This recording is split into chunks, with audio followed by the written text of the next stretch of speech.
She is the SIP అని చెప్పి పవన్ కళ్యాణ్ గారు ప్రకటించారు. ప్రకాశం జిల్లా కందుకూరులో సిపిఐ కార్యాలయంలో నిర్వహించిన విలేకరుల సమావేశంలో సిపిఐ రాష్ట్ర కార్యదర్శి గుజ్జుల ఈశ్వరయ్య కేంద్ర రాష్ట్ర ప్రభుత్వాలపై తీవ్ర విమర్శలు చేశారు. ప్రభుత్వ రంగ సంస్థలను కార్పొరేట్ శక్తులకు అప్పగిస్తున్నారని ఆరోపించారు. Visakha steel plant, Ramayapatnam port, Malakonda iron ore అంశాల్లో ప్రభుత్వ విధానాలను తప్పుబట్టారు. ల్యాండ్ పూలింగ్తో చిన్న, సన్నకారు రైతులకు అన్యాయం జరుగుతుందని, పొగాకు రైతులను ఆదుకోవడంతో ప్రభుత్వాలు విఫలమయ్యాయని అన్నారు. బీసీ రిజర్వేషన్ బిల్లు తేలకముందే స్థానిక సంస్థల ఎన్నికలు ఎలా నిర్వహిస్తారని ప్రశ్నించారు. కూటమి ప్రభుత్వంపై ప్రజల్లో వ్యతిరేకత పెరిగిందని వ్యాఖ్యానించారు. సిపిఐ జాతీయ కార్యవర్గ సభ్యుడు రావుల వెంకయ్య మాట్లాడుతూ ప్రజా వ్యతిరేక విధానాలను వ్యతిరేకంగా సెప్టెంబర్ 1న దేశవ్యాప్తంగా చలో ఢిల్లీ ఉద్యమం చేపడతామని తెలిపారు. కార్యక్రమంలో పలువురు సిపిఐ జిల్లా నియోజకవర్గ నాయకులు పాల్గొన్నారు. ఈరోజు కరోనా టైంలో కేంద్ర ప్రభుత్వం ప్రధానమంత్రి అన్న యోజన అనేటువంటి పథకం ఒకటి ప్రవేశపెట్టింది. ఆ పథకం ప్రకారము 5 కేజీలు బియ్యము కేంద్ర ప్రభుత్వము ఇచ్చేటట్టు, 5 కేజీలు బియ్యము రాష్ట్ర ప్రభుత్వం ఇచ్చేటట్టు ఒకటి నిర్ణయం జరిగింది. కానీ ఈరోజు రాష్ట్ర ప్రభుత్వం ఇచ్చేటట్టు బియ్యము 1,60,00,000 మంది రేషన్ కార్డుల పైన కేంద్ర ప్రభుత్వం ఇచ్చేటట్టు బియ్యమే వస్తున్నాయి తప్ప రాష్ట్ర ప్రభుత్వం ఇచ్చేటట్టు బియ్యము అక్కడ సరఫరా కదా. పైగా మాకున్నటువంటి సమాచారం ప్రకారము ఈరోజు బాధితుల ఆరోపణ ప్రకారము దాదాపు 20,000 కోట్ల రూపాయలు ఈ బియ్యంలో కుంభకోణం జరుగుతూ ఉంది. దీనిపైన విచారణ జరిపించమని చెప్పి మేము సిపిఐగా రాష్ట్ర ప్రభుత్వానికి విజ్ఞప్తి చేస్తున్నాం. షీఈస్ ద సిప్ అని చెప్పి పవన్ కళ్యాణ్ గారు ప్రకటించారు. ఆ షిప్పు సీజ్ అయింది లేదు, పెట్టింది లేదు. రాష్ట్రంలో ఎమ్మెల్యేలు బాగా వడదిరిగినటువంటి చేతులు, వడదిరిగినటువంటి ఎమ్మెల్యేలు, ఎంపీలు దానిపైన బియ్యం పైన కన్నేసి అక్రమ రవాణా అది జరుగుతానండి. బియ్యం కుంభకోణం యథేచ్ఛగా కొనసాగుతుంది.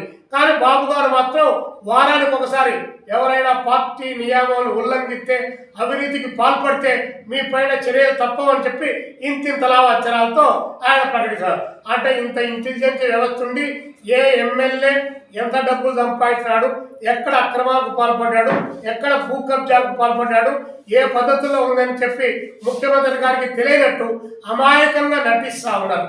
కాబట్టి ఈ నేపథ్యంలో ఈ బియ్యం ఇచ్చేదానిపైన కేంద్రం, రాష్ట్రం సరఫరా చేసేదానిపైన ఆధార్ కార్డు ఉంటే బియ్యం ఇవ్వాలి, లేదా స్లిప్ ఉంటే బియ్యం ఇవ్వాలి. ఆ స్లిప్ పెట్టకుండానే ఈరోజు బియ్యం ఇచ్చినట్టు కొంతమంది దాన్ని మేనేజ్ చేసి 100 బస్తాలు తరలించుకొని పోతున్నటువంటిది మా పరిశీలనలో తేలినటువంటి అంశం. ఏ ప్రైవేటు వ్యక్తులకు అప్పగిద్దాం, ఆ ప్రైవేటు వ్యక్తులు విధించేటువంటి ఎంగిలి వ్యక్తులు తీసుకొని రేపు పొద్దున ఎన్నికల్లో లబ్ధి పొందుదాం అనేటువంటి పద్ధతుల్లో తప్ప ఈ రాష్ట్ర ప్రయోజనాలు, ప్రభుత్వ రంగ పరిశ్రమలు అన్నటువంటిది ఒక డెవలప్ కావడం ద్వారా రాష్ట్రంలో ఉన్నటువంటి నిరుద్యోగ యువతకు ఉద్యోగ ఉపాధి అవకాశాలు దొరుకుతాయి. అది ప్రభుత్వానికి ఆదాయం పెరుగుతుంది అనేటువంటి అంశాన్ని మర్చిపోయి ప్రతి దాన్ని కూడా ప్రైవేటు వ్యక్తులకు ఇవ్వడానికి ప్రయత్నం చేస్తూ ఉన్నారు. మరి ఇదే నేపథ్యంలోనే రామాయపట్నం పోర్టుకు సంబంధించి రాష్ట్ర విభజన కంటే ముందు నుంచి కూడా పెద్ద ఎత్తున ఆందోళన జరిగింది. రాష్ట్ర విభజన జరిగేటువంటి సందర్భంలో కూడా కేంద్ర ప్రభుత్వం విభజన హక్కు చట్టంలో రామాయపట్నం పోర్టును చేర్చింది. ఈరోజు ఈ రామాయపట్నం పోర్టును కూడా పిపిపి అనేటువంటి పేరుతో, పబ్లిక్ ప్రైవేట్ పార్ట్నర్షిప్ పేరుతో ప్రైవేటు వ్యక్తులకు అప్పగించడానికి కావాల్సినటువంటి ప్రయత్నం చేస్తూ ఉంది. అంటే కేంద్ర ప్రభుత్వం విభజన హక్కు చట్టంలో రాష్ట్ర విభజన సందర్భంగా చేర్చినా కూడా దాన్ని కూడా కనీసం గవర్నమెంట్ నిర్వహించడానికి సిద్ధపడకుండా దాన్ని కూడా ప్రైవేటు వ్యక్తులకు అప్పగించడానికి దీన్ని ట్రిపుల్ సిస్టంతో ఈరోజు ప్రయత్నం చేస్తుంది. ఇది ఏమాత్రం కూడా సమర్థనీయం కాదు. ముందే ప్రకాశం జిల్లా ఆ వైపున వర్షపాతం అత్యంత అల్పంగా ఉన్నటువంటి వర్షపాతం కలిగిన జిల్లా, కరువు కాటకాలకు నిలవైనటువంటి ప్రకాశం జిల్లా, ఉమ్మడి ప్రకాశం జిల్లా. అలాంటి ప్రాంతంలో ఏదైనా ఒక భారీ పరిశ్రమ రావడం ద్వారా, పారిశ్రామిక అభివృద్ధి జరగడం ద్వారా కనీసం ఉద్యోగ ఉపాధి అవకాశాలు దొరుకుతాయనుకుంటే అది కూడా, ఆ ఆశలు కూడా అడియాస చేసే పద్ధతిలో ప్రయత్నం చేస్తుంది. ఇంకొక వైపున దొనకొండ పారిశ్రామిక వాడన్నారు. ఇప్పటికి దాదాపు 2-3 దశాబ్దాలు అవుతుంది. దొనకొండ పారిశ్రామిక వాడ పెట్టిందే పేరు తప్ప ఆ దొనకొండ పారిశ్రామిక వాడను ఏమాత్రం కూడా అభివృద్ధి చేయనటువంటి పరిస్థితి ఈరోజు ఇక్కడ కనిపిస్తుంది.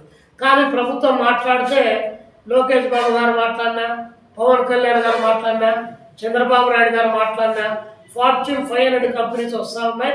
దాని మూలంగా పారిశ్రామిక అభివృద్ధిని విపరీతంగా చేస్తూ ఉన్నారు. అంటే ఉన్నటువంటి దాన్ని మాత్రం డెవలప్ చేయరు, దొరకొండ పారిశ్రామిక వాడను డెవలప్ చేయరు, రామాయపట్నం పోర్టును డెవలప్ చేయరు, అదేవిధంగా కనిగిరి దగ్గర ఉన్నటువంటి నిమ్స్ పరిశ్రమను డెవలప్ చేయరు. కానీ బయట నుండి వచ్చేటట్టు మాత్రం ఫార్చ్యూన్ 500 కంపెనీస్ వస్తున్నాయని చెప్పి భ్రమింపజేయడానికి కావాల్సినటువంటి ప్రయత్నం చేస్తున్నారు. అన్నీ ఉన్నా కూడా అల్లున్నోట్లో సరే అంటాం చూడండి. ఇక్కడ శంకుస్థాపనలు జరిగి విధి విధానాలు జరిగి దీనికేమో చరమగీతం పాడతారు, కొత్తవి వస్తున్నాయని చెప్పేసి ప్రచారం చేస్తున్నారు. కాబట్టి ఈ ప్రభుత్వం యొక్క విధానం ఎట్టుందంటే ముందుకు 3 అడుగులు వెనక్కి 7 అడుగులు అన్నటువంటి చందంగా తయారైపోయింది అనేటువంటిది మేము ఈ సందర్భంగా చంద్రబాబు నాయుడు గారికి తెలియజేస్తాం.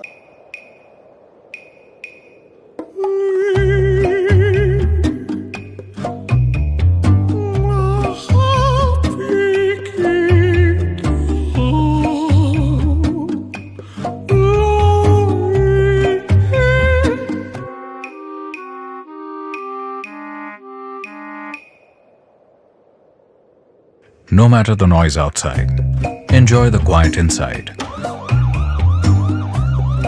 With noise cancelling windows from Asahi System Windows.